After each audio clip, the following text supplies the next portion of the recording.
하나님의 말씀은 구약성경 창세기 말씀입니다. 창세기 말씀, 창세기 1장 27절에서 31절 말씀 같이 보겠습니다. 창세기 1장 27절에서 31절 말씀 다 찾으신 줄 알고 우리 함께 말씀을 읽겠습니다. 함께 읽겠습니다. 시작.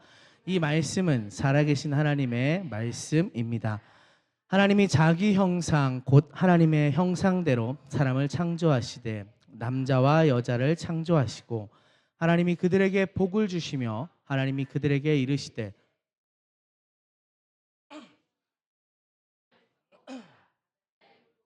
하늘의 새와 땅에 움직이는 모든 생물을 다스리라 하시니라.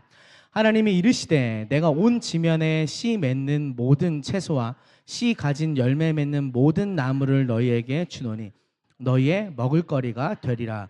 또 땅의 모든 짐승과 하늘의 모든 새와 생명이 있어 땅에 기는 모든 것에게는 내가 모든 푸른 풀을 먹을거리로 주노라 하시니 그대로 되니라. 하나님이 지으시고 그 모든 것을 보시니 보시기에 심히 좋았더라. 저녁이 되고 아침이 되니 이는 여섯째 날이니라. 아멘. 우리 31절 말씀만 다시 한번 같이 읽어보겠습니다. 시작.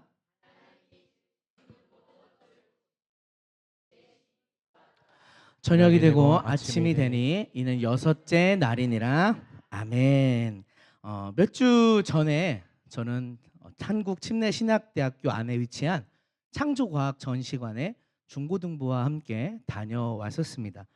이곳은 진화론만을 학교에서 교과 과정으로 접하는 아이들에게 창조론 역시 과학적인 방법으로 접근할 수 있음을, 그리고 나아가서 진화론보다도 더 과학적인 설득력이 있음을 가르치고 보여주는 곳입니다.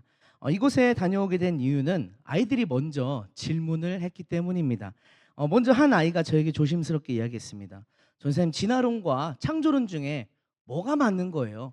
학교에서 진화론을 가리키는데 성경은 또 창조론을 이야기하니까 뭐가 맞는 거예요? 이렇게 저한테 물어보는 거예요. 제가 알려줄 수 있는 선에서 창조론이 맞다는 것을 이야기했고, 또 진화론의 맹점에 대해서 좀 잘못된 점에 대해서 이야기했지만 사실 저 스스로도 흡족할 만한 설명이 되지는 못했습니다. 왜냐하면 맨날 그 문제만 생각하며 사는 건 아니니까요. 그러던 차에 우리 교회 본당 앞에 보면 무엇이든 물어보세요 이런 조그만 게시판이 있어요. 거기에 누가 적어놓은 것을 보았습니다. 같은 질문이었어요. 진화론과 창조론 중에 뭐가 맞는 거예요? 저는 그 전에 일전에 저한테 질문했던 그 친구가 궁금함이 다 안 풀려서 저기다 또 적었나 보다 싶었어요. 그런데 물어보니까 아니라는 거예요. 또 다른 친구가 적었다라는 거예요.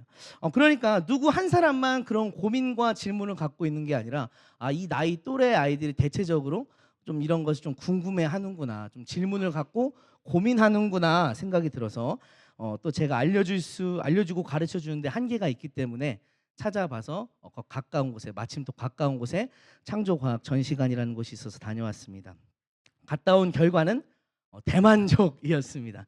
아이들도 학교에서 이제 진화론을 근거로, 학교에서 다 진화론을 배우니까 친구들이 그걸 근거로 기독교를 비판하는 거예요. 야, 너 뭐 말도 안 되는 걸 믿냐? 이렇게 얘기하는데 아이들이 이제 거기를 다녀와서는 이제 그곳에 좀 대응할 만한 힘이 좀 생기고, 저 역시도 오랜 시간 동안 잘못 알고 있었던 어떤 지식들에 대해서 내가 잘못 알고 있었구나 하는 것들을 조금 배울 수 있었습니다. 한 가지 단점이 있다면 설명해 주시는 선생님이 너무 신이 나셨는지 원래는 1시간 30분 정도 걸립니다 넉넉하게 이랬는데 2시간 반을 설명해 주셔가지고 그런데 그마저도 아이들이 시간이 너무 금방 갔다라고 이제 이야기를 하는 거예요.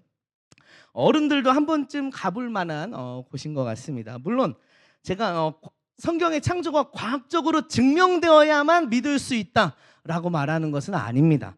또 하나님의 어떤 신비로운 하나님의 그 신비를 사람의 지식과 생각으로 규정지을 수 있다라고 말하는 것도 아닙니다. 오히려 저는 모든 과학적인 근거들이 no라고 해도 하나님 말씀이 그렇다면 yes다라고 믿는 사람입니다. 하지만 그럼에도 우리가 믿는 바에 대해서 깊이를 더할 수 있고, 또 혹여 우리 가운데 그런 문제들을 발판 삼아서 반박하고 비판하는 자들에게 대응할 수 있는 힘을 근거를 얻을 수 있다는 점이 참 좋게 느껴졌습니다. 여하간 저는 창조과학 전시관에 다녀왔고 그날 저녁에 집에 와서 몹시 흥분된 마음으로 창세기를 다시 읽게 되었습니다. 우리 하나님의 창조의 그 위대하심이 제 안에서 요즘 이런 표현을 쓰더라고 막 뿜뿜 막 이렇게 찾아오는 차오르는 거예요. 우리 하나님 위대하신 분이다.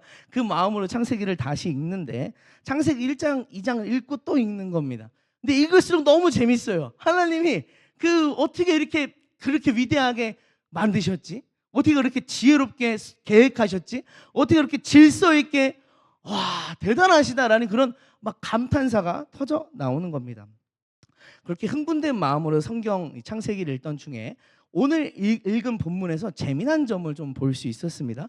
평소에는 유의해서 못 보았던 내용인데 그것은 무엇이냐면 하나님께서 사람을 창조하시고 사람의 먹을거리를 지정해 주실 때 사람에게는 씨가 포함된 채소를 주시고 동물에겐 그렇지 않은 그냥 풀을 주셨다라는 것입니다.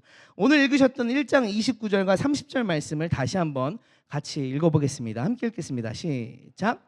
하나님이 이르시되 내가 온 지면에 씨 맺는 모든 채소와 씨 가진 열매 맺는 모든 나무를 너희에게 주노니 너희의 먹을 거리가 되리라. 또 땅의 모든 짐승과 하늘의 모든 새와 생명이 있어 땅에 기는 모든 것에게는 내가 모든 푸른 풀을 먹을 거리로 주노라 하시니 그대로 되니라. 사람에겐 무엇을 주셨어요? 씨 맺는 모든 채소와 씨 가진 열매 맺는 모든 나무를 주셨다라고 말씀합니다. 그리고 동물들에겐 모든 푸른 풀을 음식으로 주십니다. 원래 창조 때에는 고기를 주지 않으셨어요. 혹시 이 중에 고기를 좋아하시는 분들 계신가요? 창조 때 태어나지 않은 것을 다행으로 생각하시기 바랍니다. 고기는 나중에 노아 홍수 이후에 주셨습니다. 창세기 9장 1절에서 5절을 보면 이렇게 말씀하고 있어요. 제가 한 절 여러분이 한 절 교독해서 읽겠습니다. 하나님이 노아와 그 아들들에게 복을 주시며 그들에게 이르시되 생육하고 번성하여 땅에 충만하라. 땅의 모든 짐승과 공중의 모든 새와 땅에 기는 모든 것과 바다의 모든 물고기가 너희를 두려워하며 너희를 무서워하리니 이것들은 너희의 손에 붙였음이니라. 모든 산 동물은 너희의 먹을 것이 될지라 채소같이 내가 이것을 다 너희에게 주노라.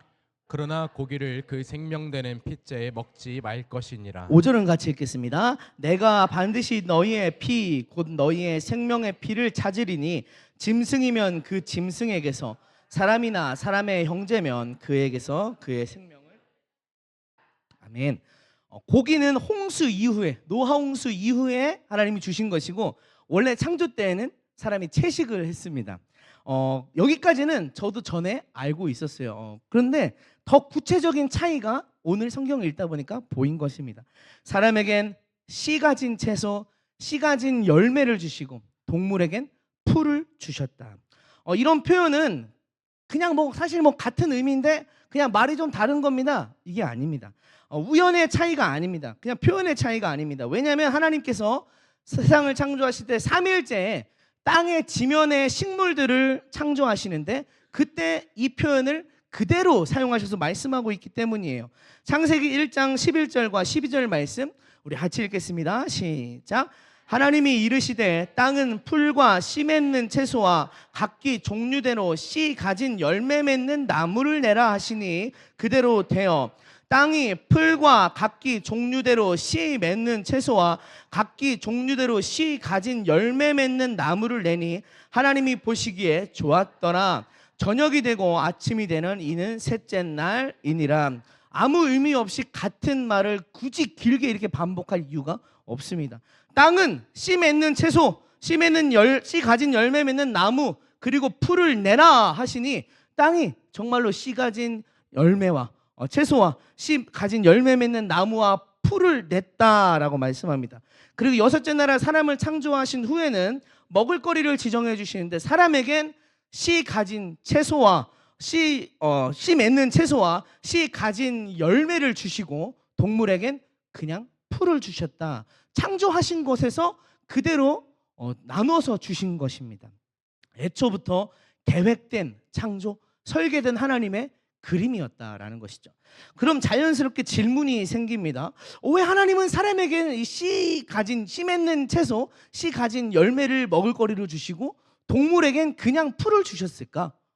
그냥 사실 뭐 우리가 주로 먹는 채소라 하면 보통 뭐 풀이잖아요. 상추, 배추, 미나리 다 이런 풀 종류인데 왜 하나님은 구태여 이 성경에서 씨 가진 채소와 열매를 사람에게 주시고 동물에게는 풀을 주셨을까? 질문이 생각나게 됩니다. 물론 모든 식물은 씨를 맺어요. 씨가 없는데 그냥 자라는 것은 없습니다. 잡초도 속에 잘 보면 우리 눈에 잘 안 보이는 씨가 있습니다. 그리고 그 안에 뿌리가 박혀 있기 때문에 또 자라나는 것이죠. 그렇기 때문에 동물들에게 주신 풀도 사실은 씨를 맺는 것입니다. 그럼에도 불구하고 하나님은 씨를 맺는다라는 표현을 빼고 풀을 주셨다 했고 사람에겐 씨라는 표현을 특별히 사용하셨어요. 왜 이런 차이를 주셨을까? 어떤 사람은 영양학적으로 접근을 하더라고요. 씨에 영양소가 많다. 그래서 하나님이 씨를 주셨다. 이렇게 말씀하시는 분이 있더라고요. 씨를 먹어야 된다. 특별히 봐라, 생식해야 된다. 이렇게 주장하는 성경을 가지고 그렇게 주장하는 분이 있었습니다. 하지만 봐라, 생식이 아무리 영양학적으로 우수하다고 해도 하나님이 단순히 그런 건강적인 문제 때문에 이렇게 말씀하지는 않으신 것 같아요. 씨가 있고 없고의 차이가 건강보다는 더 큰 의미가 있다라는 것입니다.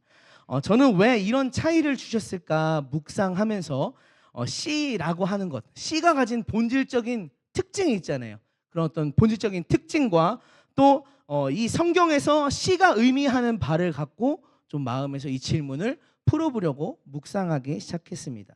씨란 무엇인가? 그리고 성경은 씨를 무엇이라 말하는가? 이 질문을 통해서 더 큰 질문인 왜 하나님은 사람에게 씨 맺는 채소, 씨 맺는 열매를 먹을 거리로 주셨을까? 접근해 보게 되는 거죠. 먼저 성경에서 씨는 자녀, 약속, 생명을 가리킵니다. 무엇을 가리킨다고요? 자녀, 약속, 생명을 가리킵니다. 물론 다른 의미로 쓰일 때도 있습니다. 말씀이라는 의미로 쓰일 때도 있고 헌신 그리고 소망이라는 의미로 쓰일 때도 있습니다. 하지만 이런 의미도 역시 마찬가지로 자녀, 약속, 생명이라는 어떤 그 큰 의미에서 파생된 것입니다. 그리고 이 자녀와 약속과 생명이라고 하는 성경 속에서 씨가 가진 의미는 사실은 씨라고 하는 것의 본질적인 특징에서부터 시작을 하는 것입니다. 씨의 특징이 무엇일까요? 씨의 특징. 네. 크게 말씀하셔도 괜찮습니다.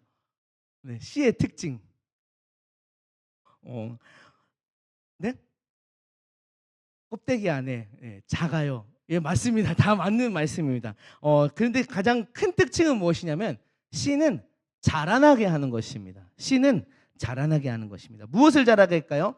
자신의 모체와 똑같은 형질, 똑같은 성질을 가진 그 생물을 다시 자라나게 하는 것이 바로 씨입니다. 이것을 혈통이라고도 볼 수 있고 예를 들어서 뭐 우리 그런 말 있잖아요. 콩 심은데 콩 나고 팥 심은데 팥 난다. 그 씨는 그 자신이 가진 모체로부터 물려받은 그 형질을 그대로 탄생시키는 것입니다. 그러니까 혈통이라고도 볼 수 있고 자녀됨이라고도 말할 수 있죠. 그렇지만 현재 씨의 모습은 그렇게 생기지 않았습니다. 여러분 사과 씨와 사과가 똑같이 생겼나요? 똑같이 생기지 않았죠. 이상하게 어떻게 씨를 심었는데 어떻게 나무가 나죠? 똑같이 생기지 않았습니다. 씨는 성체에 비해서 훨씬 작고 모양새도 다릅니다. 하지만 장차 앞으로 모체와 똑같이 생긴 똑같은 성질을 가진 그런 모양새로 자라날 것입니다. 그렇기 때문에 지금은 모양이 다르다 할지라도 앞으로 반드시 그런 똑같은 모습을 나타낼 것이기 때문에 씨는 약속이라고도 할 수 있습니다. 반드시 그러한 모습을 나타낸다. 그런데 한 가지 반전이 있습니다. 무슨 반전이냐면 씨는 가만히 있으면 절대로 자라나지 않고 심어지고 죽어져야 자라난다라는 것입니다. 지금의 형태가 깨어지고 죽어져야 새로 탄생한다는 거죠. 제가 고등학교 때 제 전공이 조경과였습니다. 매우 놀라운 사실이죠. 그런데 옆에 반이 무슨 반이냐? 원예반이에요. 그래서 원예반 수업도 같이 듣는데 씨 바라의 특징, 그 식물마다 발화하는 조건에 대해서 배웠던 것이 다 다르다는 것을 배웠던 것이 지금도 기억에 납니다. 어떤 씨는 꼭 반드시 큰 추위를 한번 경험해야만 자라난대요. 그러니까 인공적으로 겨울과 같은 환경을 마련해 줘야 그 다음에 발화를 한다는 거죠. 또 어떤 씨는 지면에서 5cm 높이에 있어야만 발화가 된대요. 그 깊이 더 깊이 묻히거나 더 얕게 묻히면 발화가 안 된대요. 하여튼 그런 생식물마다 다양한 발화의 조건이 있는데 중요한 건 무엇이냐? 그 발화라는 건 무엇이냐? 현재 가진 현재의 형체를 없애버릴 때, 현재의 형체를 깨트릴 때, 현재의 형체가 죽어날 때 다시 자라나게 된다라는 것입니다. 그러니까 씨는 생명을 의미하고 나아가서 부활을 의미한다라고도 볼 수 있습니다. 이 세 가지 씨의 본질적인 특성에 근거해서 성경에서 씨를 표현하고 있는 자녀됨, 약속, 생명을 중심으로 왜 하나님께서 창조 때에 사람에게 씨 있는 채소와 씨 맺는 열매를 먹을거리로 주셨는지 그 의미에 대해서 함께 생각해 보고자 합니다. 첫 번째로 씨는 자녀됨을 의미합니다. 무엇을 의미한다고요? 자녀됨을 의미합니다. 다른 말로는 닮아간다라고도 할 수 있습니다. 엄마 호박이 씨를 내서 그 씨를 뿌리면 아들 호박이 태어나죠. 둘은 닮았습니다. 생김새도 비슷하고 맛도 비슷하고 심지어 뭐 오래 따놓고 오래 놔두면 물러서 없어진다, 물러서 썩어버린다, 그런 특징도 똑같습니다. 이번에는 아빠 딸기가 씨를 내서 딸기를 낳았습니다. 둘은 같은 속성을 공유합니다. 그래서 씨는 자녀됨과 닮아감이라는 속성이 있다는 것입니다. 성경 곳곳에서는 자녀라는 표현 대신에 씨라고 하는 표현을 쓰고 있습니다. 창세기 4장 25절 말씀 같이 읽겠습니다. 시작. 아담이 다시 자기 아내와 동침함에 그가 아들을 낳아 그의 이름을 셋이라 하였으니 이는 하나님이 내게 가인이 죽인 아벨 대신에 다른 씨를 주셨다 함이며. 아멘. 씨는 히브리어로 제라라고 하는데 말 그대로 씨라는 뜻입니다. 그리고 새로 태어난 아들에게 셋이라는 이름을 붙였는데 이 셋이라는 말은 세트라는 말에서 유래했습니다. 무엇을 대신하다, 대신 그 자리에 놓다, 이런 의미를 갖고 있습니다. 그러니까 이 죽어버린 아벨을 대신해서 그 자리에 놓을 아들을 하나님이 주셨다라는 뜻이죠. 그런데 말씀을 보면 죽은 아들을 대신해서 새 자녀를 주셨다, 새 아들을 주셨다 말하지 않고 무엇이라 말하냐면 다른 씨를 주셨다라고 말씀하고 있습니다. 씨를 자녀라는 의미로 쓴 것입니다. 아브라함도 자녀를 씨라고 말했습니다. 창세기 15장 3절 말씀 읽어보겠습니다. 시작. 아브라함이 또 이르되 주께서 내게 씨를 주지 아니하셨으니 내 집에서 길린 자가 내 상속자가 될 것이니이다.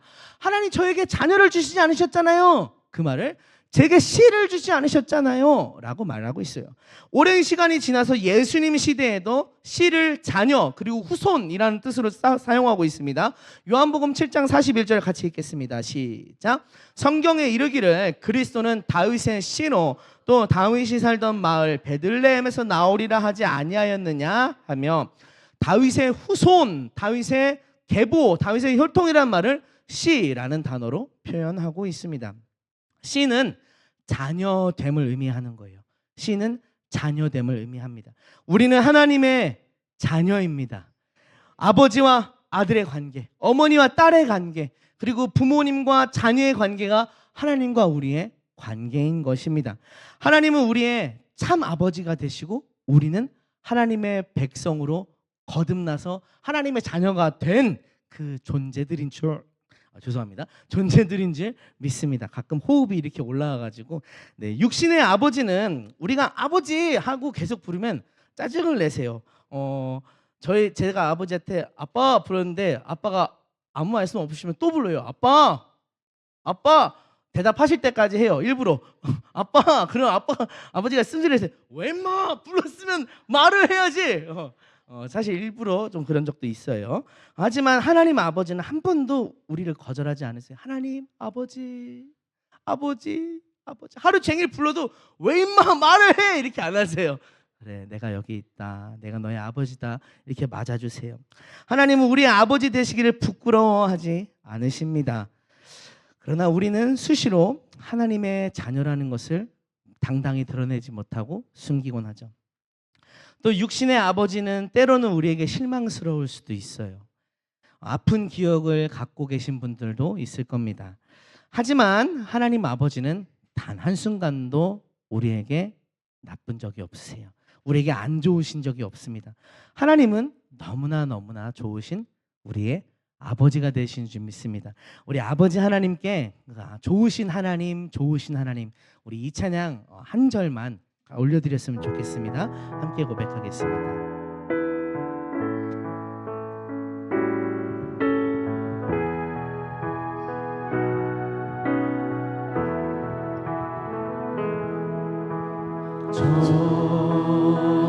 좋으신 하나님, 좋으신 하나님, 참 좋으신 나의, 이번에 우리 좋으신 아버지, 참 좋으신 나의 아버지로 찬양하겠습니다.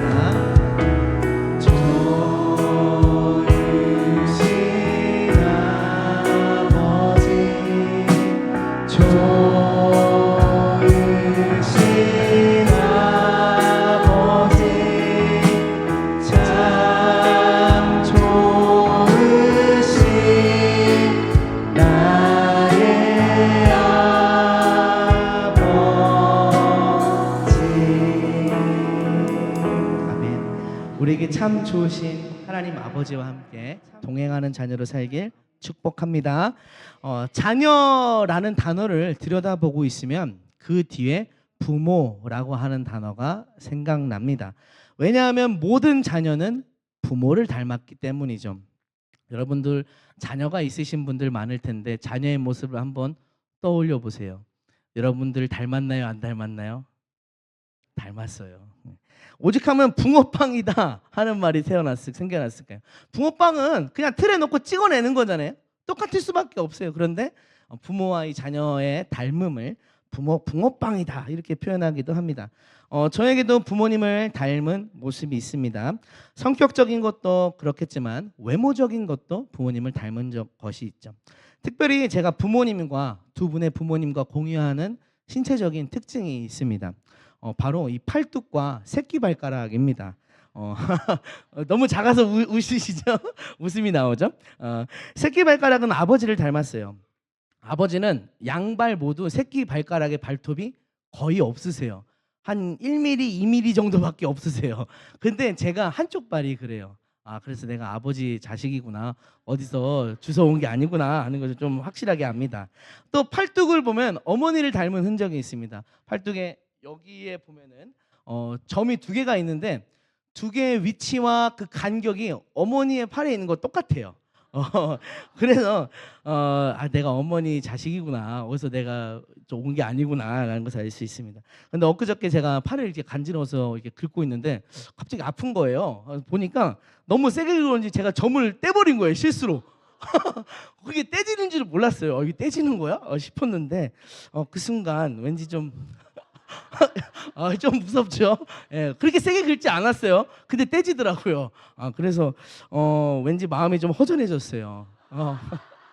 왠지 우리 어머니와 공유하는 나의 특징이 좀 사라져버린 것 같아서 마음이 섭섭했습니다. 다행인 거는 점인지 딱쟁인지 오늘 보니까 뭐가 붙어있긴 붙어있더라고요. 마음이 다시 편해졌습니다. 이렇게 자녀와 부모는 닮은 것입니다. 닮았어요. 우리가 하나님의 자녀라는 것은 하나님의 형상을 회복하고 하나님의 모습을 닮아간다라는 것입니다.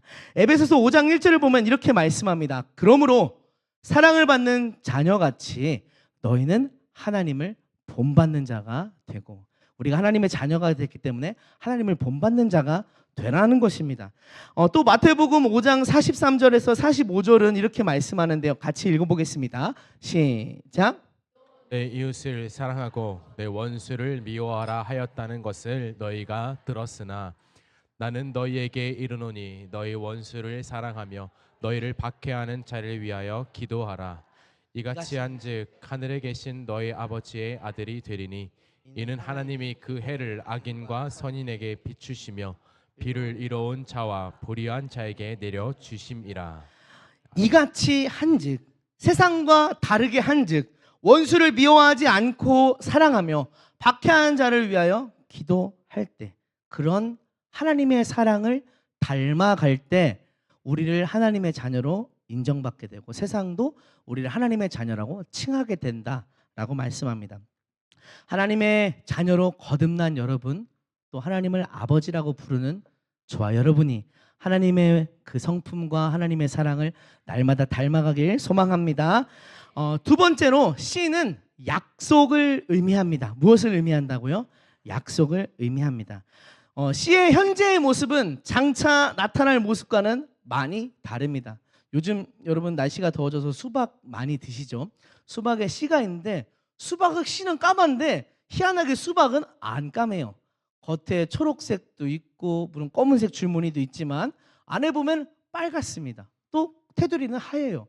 지금의 모양과 씨의 지금의 모양과 씨가 앞으로 나타낼 형체는 다릅니다. 하지만 그 씨는 반드시 그러한 모양으로 나타나게끔 예정되어 있습니다. 반드시 그렇게 태어납니다. 그래서 씨는 약속을 의미합니다. 하나님은 우리에게 약속을 주시는 분이고 그 약속을 반드시 이루시는 분인 줄 믿습니다. 또 하나님께서 사람을 인도하실 때 아무런 사인 없이 말씀 없이 그냥 인도하시는 게 아니에요. 먼저 약속을 주시고 그 약속을 사람이 믿음으로 붙잡고 나아갈 때 하나님께서 그 약속을 이루시고 그 길로 인도하시는 분이십니다. 그런 사람이 성경에 여럿 있습니다. 다윗은 양치기였고 우리가 몇 주 전에 이원영 목사님 말씀을 통해 배웠지만 무시받는 마지막 막내였어요. 심지어 너의 아들 중에 왕이 있을 것이다 라고 하는 말을 듣고도 아버지 이새가 그를 부르지 않을 정도의 그런 가치 있는 그 정도의 가치를 가진 사람이었어요. 하지만 하나님께서 왕이 되리라는 약속을 주셨죠. 그렇지만 단번에 이루어진 것은 아닙니다. 오랜 시간 연단과 훈련 끝에 약속을 끝까지 붙들고 나아갔던 그 다윗이 결국에 왕이 되는 것입니다. 기드온도 그렇습니다. 겁쟁이 기드온은 하나님의 약속을 믿고 순종했을 때, 무서웠지만 순종했을 때 이스라엘을 구한 영웅이 된 것입니다. 여호수아와 갈렙도 그렇죠. 10명의 정탐꾼들이 지금 상황을 보면 우리는 저들의 밥이다 라고 외칠 때 하나님의 약속을 붙들고 여호수아와 갈렙은 우리는 그들을 정복할 것이다, 이 약속을 붙들고 나아갔어요. 노아도 그렇고 성경에 보면 하나님의 약속을 붙든 자들의 역사와 기록이 성경인 줄 믿습니다. 하나님의 약속을 붙드는 자를 성경은 믿음의 사람이다라고 기록을 하고 있어요. 또 보면 하나님은 개인에게만 약속하시는 분이 아니라 국가적으로도 공동체적으로도 약속을 하시는 분이에요. 예레미야 선지자를 통해서 말씀을 선포하실 때 무슨 말씀을 선포하셨냐면 지금 너희 나라 남유다가 이제 망할 것인데 바벨론의 포로로 끌려갈 것인데 70년의 기한이 차면 다시 돌아오게 될 것이다 라는 약속의 말씀을 주셨어요. 그리고 오랜 시간이 흘러서 다니엘이 그 말씀을 읽게 됩니다. 70년 정도의 시간이 흘러서 다니엘이 그 말씀을 읽었는데 계산해 보니까 예레미야가 전한 이 70년의 시간이 거의 다 차가는 거예요. 하나님의 때가 다가오는구나. 그 약속을 다니엘이 붙들기 시작하고 그때부터 기도하기 시작합니다. 다니엘서 9장 1절부터 3절 말씀 같이 한번 읽어보겠습니다. 시작. 메대 족속 아하수에르의 아들 다리오가 갈대아 나라 왕으로 세움을 받던 첫 해 곧 그 통치 원년에 나 다니엘이 책을 통해 여호와께서 말씀으로 선지자 예레미야에게 알려주신 그 연수를 깨달았나니 곧 예루살렘의 황폐함이 70년 만에 그치리라 하신 것이니라. 내가 금식하며 베옷을 입고 죄를 덮어 쓰고 기도하며 간구하기를 결심하고. 아멘.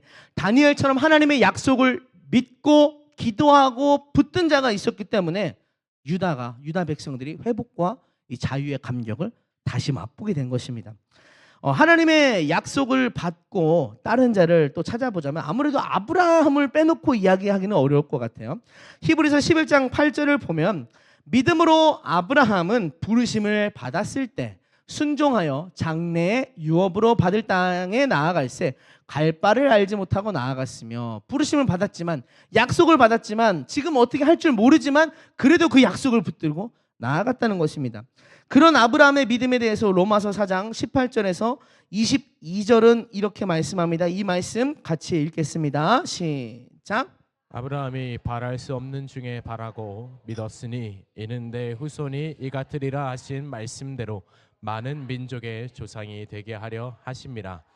그가 100세나 되어 자기 몸이 죽은 것 같고 사라의 태가 죽은 것 같음을 알고도 믿음이 약하여지지 아니하고 믿음이 없어 하나님의 약속을 의심하지 않고 믿음으로 견고하여져서 하나님께 영광을 돌리며 약속하신 그것을 또한 능히 이루실 줄을 확신하였으니 그러므로 그것이 그에게 의로 여겨졌느니라. 아멘. 아멘. 대단한 믿음입니다. 자기 몸이 죽은 것 같음을 알고 또 사라의 태가 죽은 것 같음을 알고도 믿음이 약하여지지 않았다라고 말씀합니다.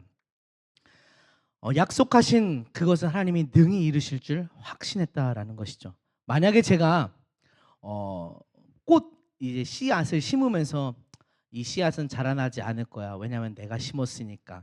나는 물도 잘 못 주고 나는 그냥 그런 거 키울 줄 몰라. 나는 잘 못 키우는 사람이야. 라고 하면서 이 씨를 심었던들 이 씨가 정말 안 날까요? 이 씨는 자라나게 되어 있습니다. 물론 제가 물을 너무 안 주면 자라났다가 죽겠지만 씨는 일단은 자라나게 되어 있는 것입니다. 믿음도 마찬가지입니다. 약속도 하나님이 주신 약속을 붙드는 그 믿음을 우리가 갖고만 있는다면 그 약속은 반드시 이루어지는 것입니다. 할 수 없는 것을 불가능이라고 말하지 않고 약속받은 것을 가능이라고 말한 그의 믿음을 따라서 하나님이 역사하셨습니다.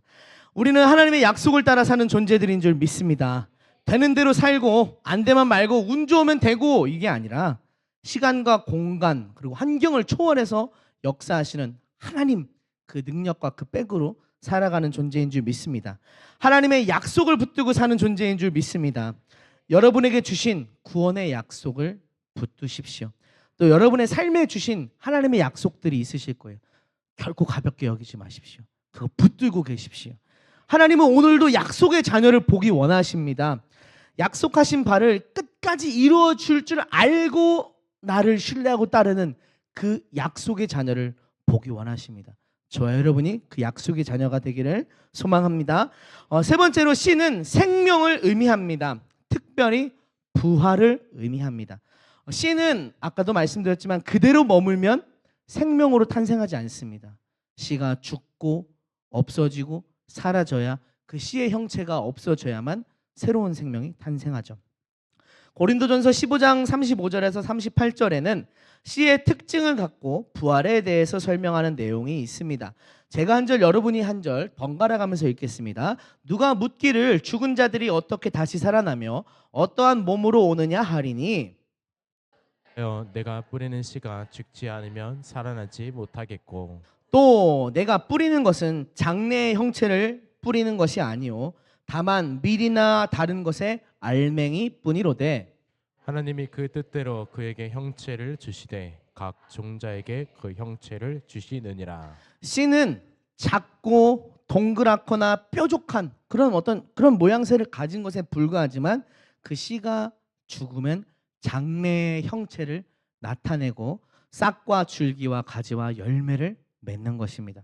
죽은 자의 부활도 그렇다는 것이죠. 예수님께서 죽음에서 부활하셔서 우리를 구원하셨습니다. 이를 믿는 자는 둘째 사망에 참여하지 않고 마지막 때에 부활의 육체, 부활의 몸을 입게 됩니다. 그런데 그 부활의 몸이 어떤 몸인지 지금 우리는 잘 알지 못합니다. 왜냐하면 지금 우리는 마치 씨처럼 장래의 형체를 다 볼 수 없는, 다 알 수 없는 그런 상황 가운데, 그런 시간 가운데 살고 있기 때문입니다. 사도 바울은 그런 씨의 특징을 응용해서 부활이 없다 주장하는 자들에게 부활은 반드시 있다라고 말씀하는 거예요. 씨가 지금의 형체와 다른 것을 장래에 반드시 만들어내듯이 부활도 지금 우리가 알 수 없고 지금 우리 눈에 보이는 것은 아니지만 믿는 자에게 주님이 이루신 부활은 반드시 있다라고 말씀하는 것입니다. 그렇습니다. 씨는 가만히 있지 않고 죽어서 새로운 형체의 생명으로 부활합니다. 씨는 마치 예수님의 부활을 보여주는 힌트 같은 거예요. 하나님께서 저는 그래서 태초에 하나님께서 우리에게 씨 가진 채소와 씨 맺는 열매를 먹을거리로 주셨다는 것을 묵상하면서 가장 먼저 들었던 생각이, 하나님이 태초부터 우리는 부활의 생명으로 살아야 된다는 것을 이미 말씀하고 계셨구나 라고 마음에 느껴지는 거예요. 너희는 예수의 생명이 없으면 살 수 없다는 것을, 예수의 부활이 있어야 살 수 있다는 것을, 너희가 죄를 지어도 내가 내 아들 예수를 보내고 그 예수가 희생을 당한 후에 부활한 그 생명으로 너희가 살아나게 될 것이라는 것을 하나님께서 이 씨를 먹을 거리로 주신 창세기의 말씀을 통해 느낄 수 있었습니다. 우리는 부활의 생명으로 살도록 창조된 자들인 줄 믿습니다. 우리의 지식이, 우리의 능력이, 우리의 돈이 우리를 살게 하는 것이 아니고 예수님의 부활이 우리를 살게 하는 줄 믿습니다. 오직 예수의 부활이 우리의 생명이 되는 것이죠.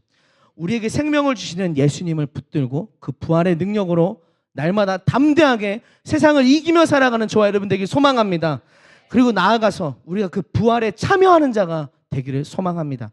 빌립보서 3장 10절에서 12절 말씀은 이렇게 말씀합니다. 같이 읽겠습니다. 시작.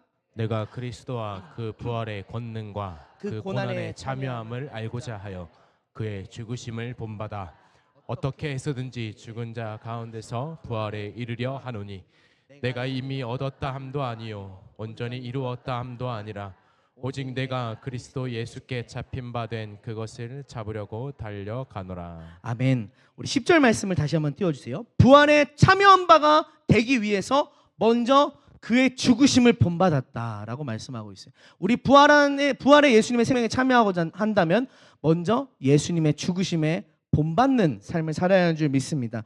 마가복음 10장 45절에서 예수님은 이렇게 말씀하셨습니다. 인자가 온 것은 섬김을 받으려 함이 아니라 도리어 섬기려 하고 자기 목숨을 많은 사람의 대속물로 주려 함이니라.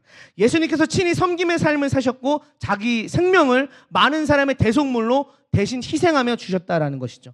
자신을 버리셔서 다른 사람을 살리셨다라고, 다른 영혼들을 살리셨다라고 말씀합니다. 그리고 우리에게 그런 예수님의 모습, 섬김의 삶을 본받으라. 너희도 나처럼 십자가를 지는 그런 자기 생명을 가감하게 내려놓는 그런 삶을 살라라고 말씀합니다. 요한복음 12장 24절 말씀도 같이 읽겠습니다. 시작. 내가 진실로 진실로 너희에게 이르노니 한 알의 밀이 땅에 떨어져 죽지 아니하면 한 알 그대로 있고 죽으면 많은 열매를 맺느니라. 우리는 죽어야 합니다. 우리는 죽어서 다른 많은 사람들을, 많은 열매를 세우고 살리는 그런 귀한 죽음을 선택해야 하는 줄 믿습니다.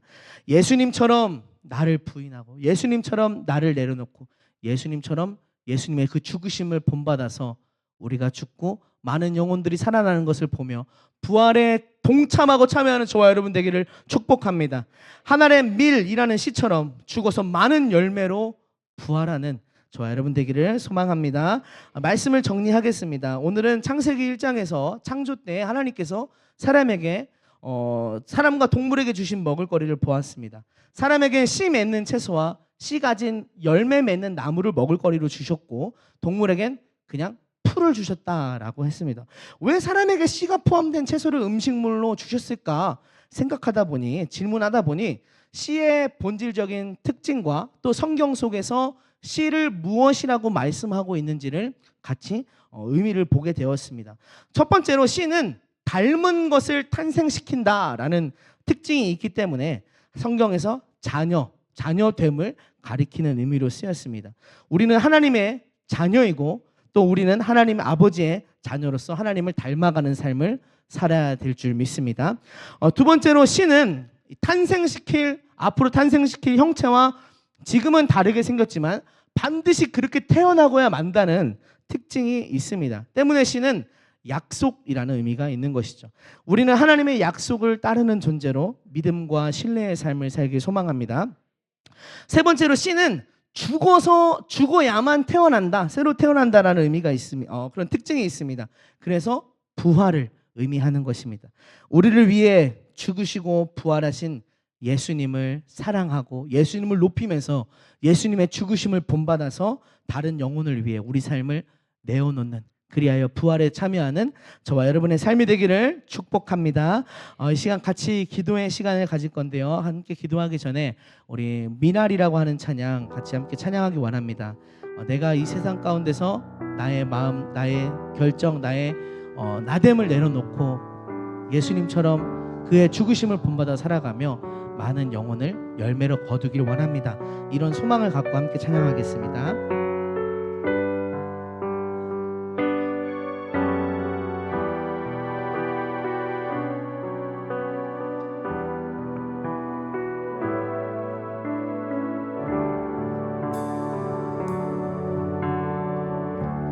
세상을 구원하기 위해 흘려야 할 피가 필요하다면 죄인을 대신하기 위해 이승의 잘못 필요하시다면 내 생명 제단 위에 드리니 주 영광. 이러한 예수님의 마음을 따라 살기 원합니다. 길 잃어 지친 양을 찾아 길 잃어 지친 양을 찾아 세상에 이리저리 헤매는 한 영혼 찾아가는 예수님 마음 내게 주옵소서. 십자가 세상 위한 그 이제 눈물로 그길 가게 하소서. 생명이 또 다른 생명 낳고 주님 볼 수 있다면 나의 삶과 죽음도 아낌없이 드리니 죽어야 다시 사는 주의 말씀 믿으며 하나님을 알면서 거짓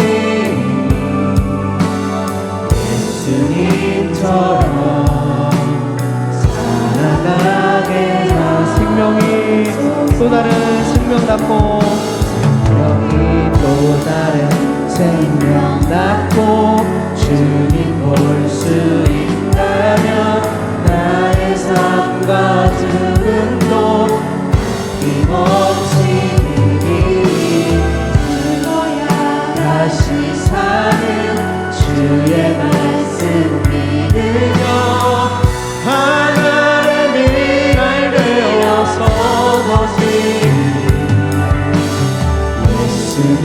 예수님처럼 살아가게 하소서.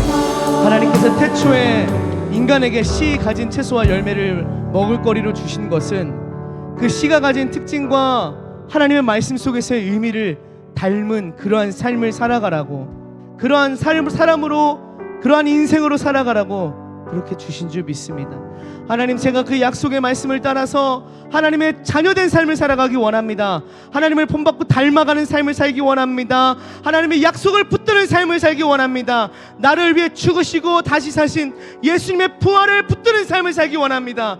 그리고 나도 예수님처럼 부활에 동참하기 위해 나를 다른 영혼을 세우기 위해 나를 내려놓는 그런 삶을 살기 원합니다. 이제 함께 고백하고 다짐하고 간절히 소망하는 마음으로 주여 한번 부르고 함께 기도하겠습니다. 주여! 오 하나님 아버지, 저희들이 하나님 말씀 앞에 이 시간 묵상함으로, 또한 이 시간 엎드림으로, 이 시간 주님 조아림으로 섭니다. 하나님, 우리에게 씨를 먹을 거리로 주신 주님, 그 씨 가운데 담긴 하나님 아버지의 계획과 섭리가 우리 저희들의 삶 가운데 하나님 이루어지게 하여 주시옵소서. 하나님, 우리가 하나님의 자녀로 살기 원합니다. 아버지 하나님을 날마다 부르며 하나님의 모습을 닮아가길 원하나이다.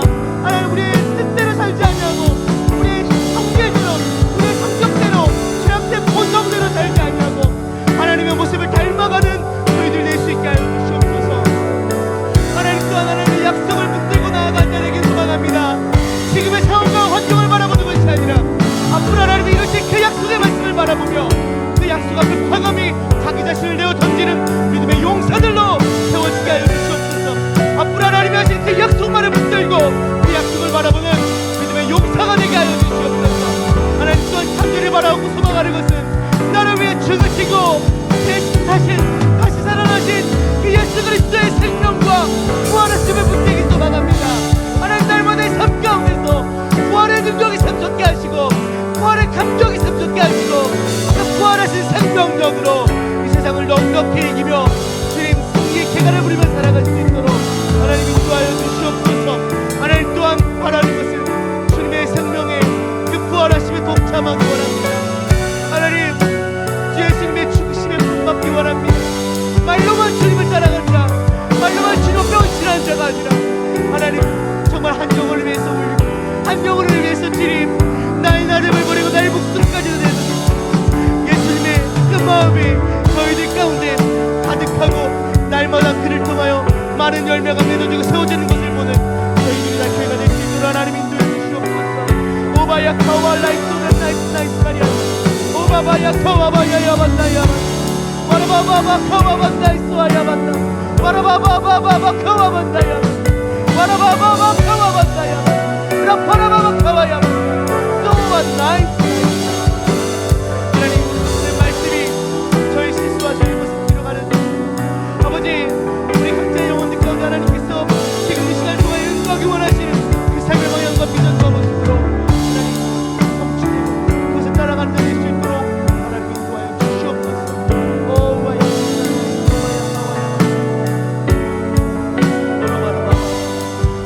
한 가지 더 같이 기도 제목 갖고 기도하기 원합니다. 돌아오는 다음 주, 이번 주가 아닌 다음 주 토요일에 다누리 힐링타운 입당 감사 예배를 드리게 됩니다.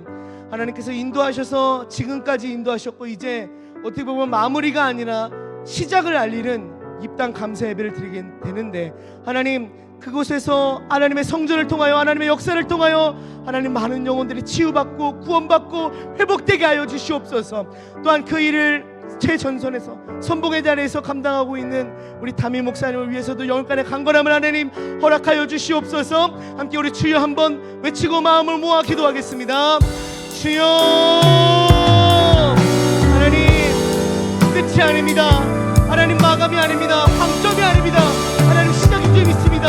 저의 마음을 멈추지 않게 하시고 저의 생각과 기도를 주님 내리지 않게 하시고 이제 더욱더 정진하고 하나님 그곳에서 하나님이 이루실 그 역사를 하나님 바라보며 하나님 앞에 기대하는 마음으로 하나님의 영광이 나타나시면서 기대하는 마음으로 함께 기도의 동역의 자리에 있는 저희 모든 놀이다교회 성도가 되게 하여 주시옵소서.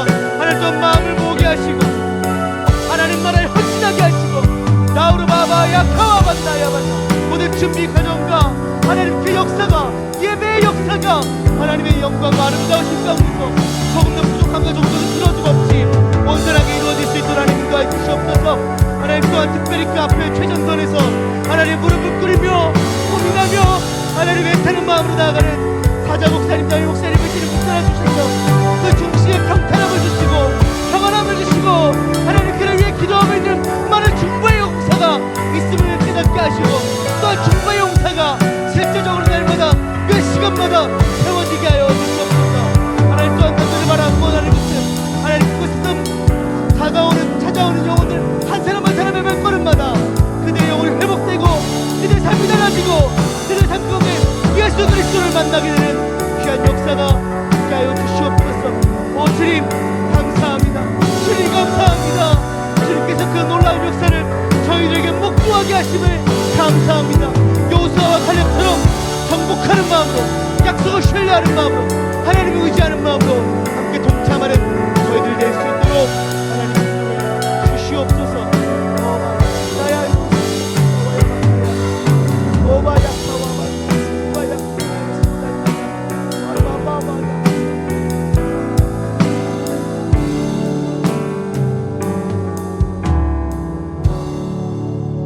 우리의 주인 되시고 우리 아버지 되신 하나님 참으로 감사합니다.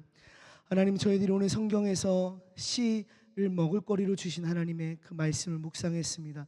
저희 각 사람에게 주신 그 하나님 말씀이 저희 심령 가운데 움직여서 하나님이 원하시는 뜻과 계획을 성취하게 하여 주시옵소서. 하나님 또한 간절히 바라고 원하는 것은 다누리 힐링타운을 위해 기도하였고 또한 사자 목사님, 담임 목사님 위해서 기도하였습니다.